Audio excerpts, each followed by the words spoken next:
warahmatullahi wabarakatuh. Waalaikumsalam warahmatullahi wabarakatuh. Bagaimana kabar semuanya? Alhamdulillah baik. Alhamdulillah. Sudah siap untuk belajar?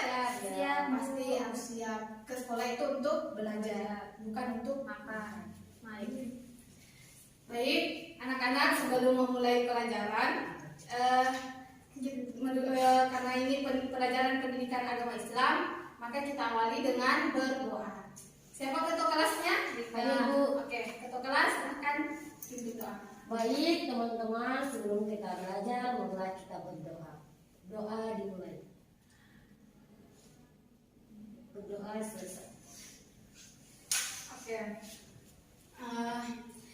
Sebelum kita masuk pada bab yang kita pelajari pada hari ini, saya akan absen terlebih dahulu ya, atau hadir semua? Hadir semua. semua. Alhamdulillah kalau hadir semua. Ada yang alfa. Siapa yang- Gugun, Bu. Oh iya, Bu Rifaldin apa ya? Iya. Sudah baru. Oke. Baik, pada hari ini kita akan belajar tentang pembagian harta warisan. Sekarang bab 9 ya. Pembagian harta warisan.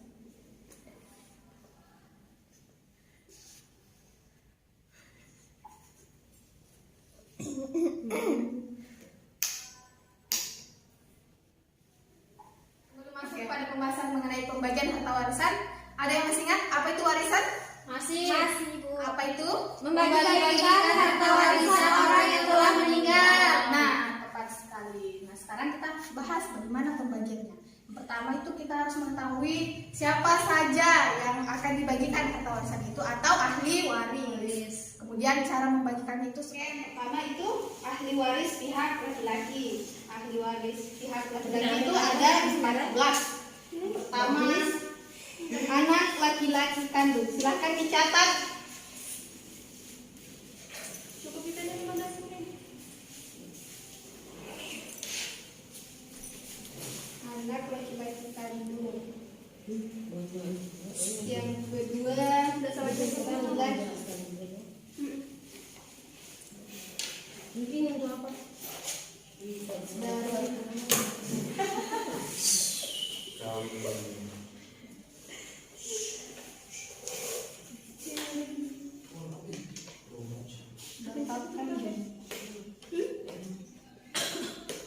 Oke, jadi ahli waris pihak laki-laki itu ada 14. Yang pertama anak laki-laki kandung. Yang kedua cucu laki-laki dari anak laki-laki. Yang ketiga bapak kandung. Yang keempat kakek dari ayah kandung ke atas. Yang kelima saudara laki-laki sekandung. Yang keenam saudara laki-laki sebapak. Ketujuh saudara laki-laki seibu. Kedelapan keponakan laki-laki dari saudara laki-laki sekandung. Kemudian keponakan laki-laki dari saudara sebapak. Paman yang sekandung dengan ayah. Paman yang sebapak dengan ayah. Anak laki-laki dari paman sekandung dengan ayah. Anak laki-laki dari paman sebapak dengan ayah. Dan yang terakhir suami. Nah, apabila semua ahli waris ini ada, maka yang berhak hanya ada 3 orang saja, yaitu anak laki-laki kandung, anak laki-laki kandung, anak laki-laki kandung, kemudian bapak kandung dan suami. Jadi apabila semua ahli waris ada, hanya 3 orang saja yang berhak, yaitu anak laki-laki kandung, bapak kandung dan suami. Oke, mengerti semuanya? Mengerti, Bu. Oke, sekarang kita akan membahas mengenai ahli waris dari pihak perempuan. Pertama ada anak perempuan kandung, yang kedua cucu perempuan, yang ketiga ibu kandung, keempat ibu dari bapak kandung atau nenek, kemudian ibu dari ibu kandung, saudara perempuan sekandung, saudara perempuan seayah, saudara perempuan seibu, kemudian istri. Namun apabila seluruh ahli waris ini masih hidup, maka yang berhak menerima harta warisan itu hanya 5 orang. Siapa saja itu? Ada yang tahu? Irma siapa? Anak perempuan kandung. Oke, benar. Nika? Cucu perempuan. cucu perempuannya itu mengenai ketentuan pembagian waris atau zawil furud. Nah, bagian-bagian zawil furud itu ada 6. Yang pertama, bagian yang mendapatkan 1/2 atau setengah. Yang kedua, bagian yang mendapatkan 1/4. Kemudian bagian yang mendapatkan 1/8. Bagian yang mendapatkan 2/3. Bagian yang mendapatkan 1/3 dan bagian 1/6. Nah, siapa saja yang mendapatkan bagian setengah? Itu yang pertama, suami. Tapi dengan ketentuan apabila istri tersebut tidak punya anak. Yang kedua, anak perempuan. Apabila anak perempuan itu anak perempuan tunggal atau tidak mempunyai saudara. Kemudian yang ketiga, cucu perempuan dari anak laki-laki. Dengan ketentuan apabila anak laki-laki itu sendirian dan tidak memiliki anak perempuan atau ahli waris anak laki-laki. Kemudian yang keempat, saudara perempuan kandung, yang dimana situasi itu dia sendirian serta tidak ada laki-laki dan saudara perempuan sekandung. Adapun yang mendapatkan bagian 1/4 yaitu yang pertama, suami apabila ahli waris anak laki-laki dari istri. Kemudian istri apabila tidak ada anak laki-laki. Jadi yang mendapatkan bagian 1/4 itu hanya ada 2 golongan. Yang pertama, suami apabila ahli warisnya itu dari anak laki-laki dari istri. Kemudian istri apabila tidak ada anak laki-laki. Kemudian yang mendapatkan bagian 1/8 yaitu istri apabila ada ahli waris anak laki-laki. Bagian 2/3, yang mendapat bagian 2/3 itu adalah ahli waris yang mendapatkan setengah apabila berkumpul lebih dari 1. Misalnya yang pertama 2 anak perempuan atau lebih. Yang kedua ada 2 cucu perempuan. Yang ketiga 2 saudara perempuan kandung atau lebih. Dan yang keempat 2 saudara perempuan sebapak atau lebih. Jadi yang mendapatkan 2/3 itu sebenarnya yang mendapatkan bagian 1/2 tapi dia lebih dari 1 orang. Apabila misalnya anak perempuan itu ada 2 orang, maka yang tadinya dia mendapatkan bagian 1/2, bagiannya menjadi 2/3. Mengerti? Mengerti, Bu. Oke, sekarang kalau yang tadi kita membahas tentang zawil furud, sekarang ketentuan yang mendapatkan ahli waris yang kedua itu ada asobah. Apa itu asobah? Asobah adalah ahli waris yang bagian penerimanya itu tidak ditentukan, tetapi menerima dan menghabiskan sisanya. Jadi apabila ada sisa dari pembagian harta warisan yang sudah diperoleh dari zawil furud atau diberikan kepada zawil furud, kemudian ada sisanya, maka itu diberikan kepada asobah. Jadi sama halnya seperti misalkan contoh dalam dunia nyata. Dalam dunia nyata kalau misalkan ada yang pacaran kemudian putus, kemudian pacarnya diambil orang, ya itu dia asobah karena dia harta warisan merupakan hal yang terakhir dilakukan. Karena sebelum itu ketika seseorang meninggal, yang pertama-tama itu kita harus mengurus jenazahnya. Kemudian apabila orang yang meninggal itu mempunyai wasiat, maka wasiatnya harus dijalankan terlebih dahulu, kemudian melunasi hutang si mayit, baru kemudian melakukan pembagian warisan. Kemudian pembagian warisan ini ditetapkan di dalam Al-Quran surah An-Nisa ayat 11, yang artinya Allah mensyariatkan atau mewajibkan kepadamu tentang pembagian warisan untuk anak-anakmu, yaitu bagian seorang anak laki-laki sama dengan bagian 2 orang anak perempuan. Dan jika anak itu semuanya perempuan yang jumlahnya lebih dari 2, maka bagian mereka 2/3 dan harta yang ditinggalkan. Jika dia anak perempuan itu seorang saja, maka dia memperoleh setengah harta yang ditinggalkan. Dan untuk kedua ibu bapak, bagian masing-masing 1/6 dari harta yang ditinggalkan. Jika dia yang meninggal mempunyai anak, dan jika dia yang meninggal tidak mempunyai anak dan dia diwarisi oleh kedua ibu bapaknya saja, maka ibunya mendapat 1/3. Jika yang meninggal mempunyai beberapa saudara, maka ibunya mendapatkan 1/6. Pembagian tersebut di atas setelah dipenuhi wasiat yang dibuatnya dan setelah dibayar utangnya tentang orang tuamu dan anak-anakmu, maka tidak mengetahui siapa di antara mereka yang lebih banyak manfaatnya bagimu. Ini adalah ketetapan Allah. Sungguh Allah Maha mengetahui, Maha bijaksana. Dalam Quran surah An-Nisa ayat 11 ini jelas menyebutkan bahwa pembagian harta warisan dalam Islam telah ditentukan ada 6 tipe persentase pembagian harta waris. Ada pihak yang mendapatkan setengah, 1/4, 1/8, 2/3, 1/3 dan 1/6. Nah, tadi sudah saya jelaskan ya bagaimana itu pembagian warisan, siapa saja yang menerima warisan dan beberapa bagian-bagiannya. Ada tadi zawjul furud, ada asabah. Nah, sekarang kita coba untuk memecahkan sebuah kasus pembagian warisan. Nah, di sini kasusnya seseorang meninggal dunia.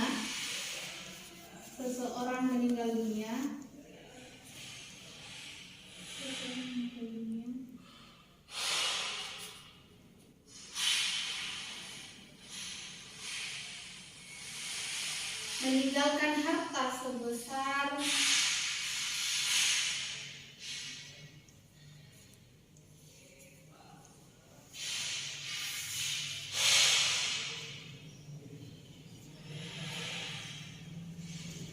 Rp180 juta.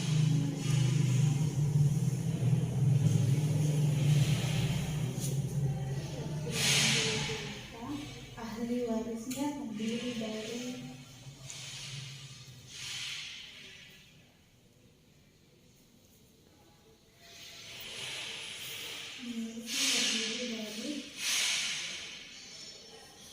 istri,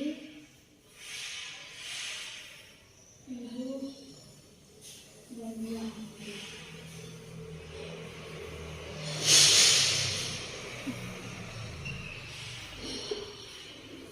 Oke, seseorang meninggal dunia meninggalkan harta sebesar 180 juta.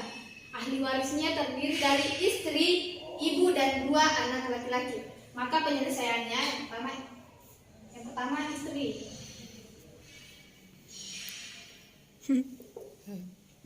Istri. Dari sini ya kita lihat yang jadi ahli waris itu hanya istri, ibu, dan 2 anak laki-laki. Jadi, maka penyelesaiannya sebagai berikut ya. Pertama, istri. Kira-kira berapa bagiannya istri? 1/6. Bagian istri 1/6.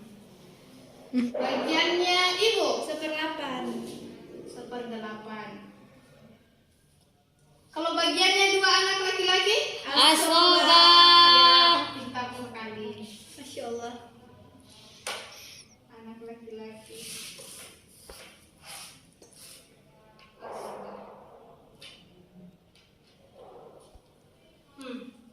Jadi istri 1/6, ibu 1/8, 2 anak laki-laki asabah. Maka hasilnya adalah kita cari dulu. Yang pertama istri. Kita cari dulu KPK dari 6 dan 8. Kan asal masalahnya adalah 6 dan 8. Maka kita cari dulu KPK-nya 6 dan 8. Kelipatan terkecil. Berapa kelipatan terkecil dari 6 dan 8? 2. 3. Kan? 2. Bukan? 4. Bukan. Kelipatan terkecilnya dari 6 dan 8 itu 24. Aduh, matematikanya kalian nanti ini mengamuk ini.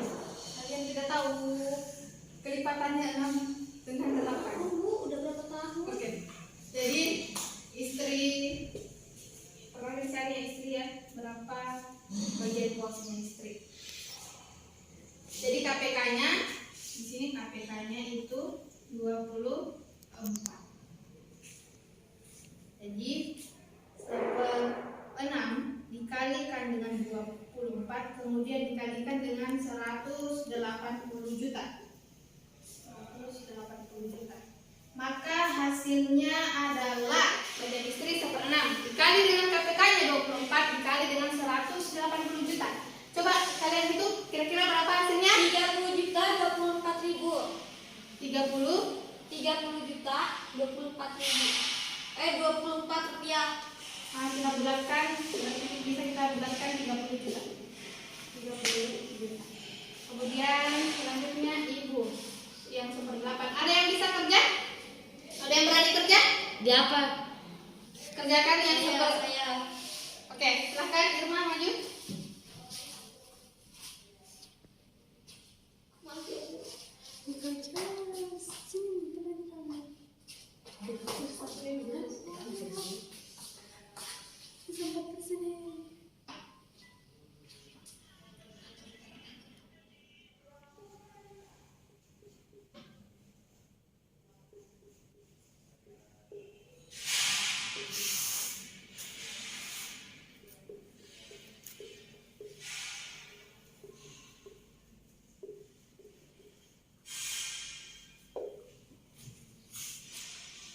Ya, bagian ibu seperdelapan.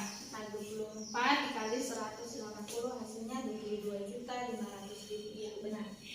Nah, sekarang bagian dari dua anak laki-laki atau dia asoba.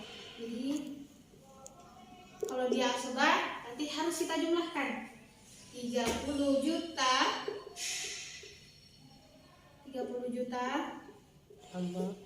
ditambah dengan 22.500.000.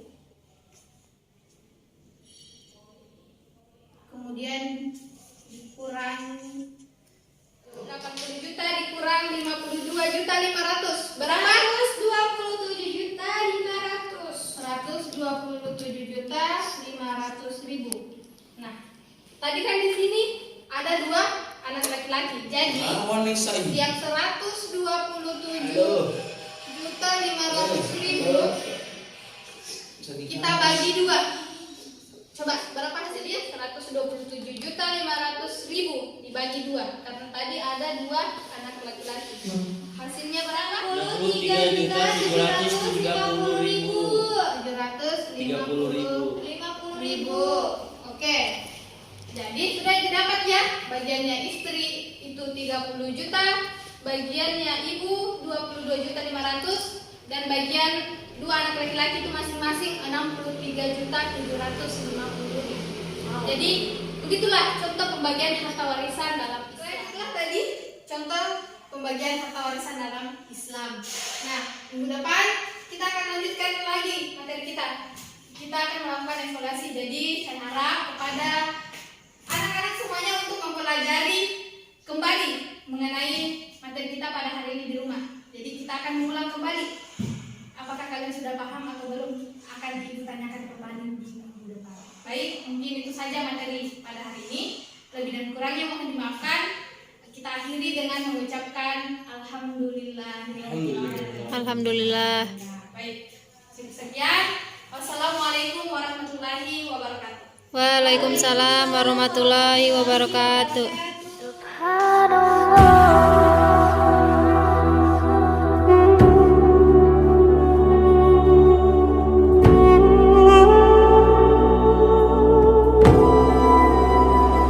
Subhanallah walhamdulillah.